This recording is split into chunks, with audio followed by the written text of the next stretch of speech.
మా కాలేజీలో mid semester అయితే స్టార్ట్ అయిపోయింది. ఇంకా మేమైతే జిరాక్స్ కోసం అయితే వెళ్ళిపోయాం. అలా తీసుకొని వచ్చి కాసేపు అయితే ప్రిపేర్ అయిపోయాం. ఇంకా ఎగ్జామ్ కి అయితే స్టార్ట్ అయిపోయాం. మేమేమో ఇన్ని కట్టలు ఎత్తపోతున్నాం. వాడు చూడండి 3 పేపర్లు. శివారెడ్డికి ఉన్న తెలివి మాకు కొంచెమన్నా ఉండింటే బాగుండు. మా కాలేజీలో మిడ్ సెమిస్టర్ అయితే ఓపెన్ అనమాట.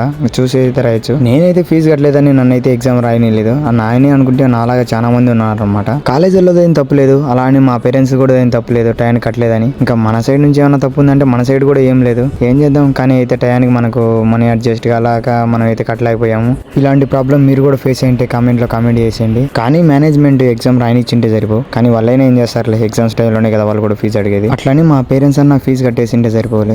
మా పేరెంట్స్ కి ఇన్ని ప్రాబ్లమ్స్ ఏమో, వాళ్ళైనా ఇన్ని డబ్బులని ఇస్తారులేండి. నేనైనా మా పేరెంట్స్ కి ముందన్నా గుర్తు చేసింటే సరిపోలేండి. ఈ టైంలో మా పేరెంట్స్ ని ఫోర్స్ చేస్తే వాళ్ళంటూ ఎక్కడంటూ తీసుకొస్తారులేండి. మీరైతే కామెంట్లో కామెంట్ చేసేయండి ఏ తప్పుదం వల్ల నేనైతే ఎగ్జామ్ రాయలేకపోతున్నాను. ఇలా డే అయితే ఎండ్ అయిపోయింది. ఇంకైతే పోయిస్తాను మామ.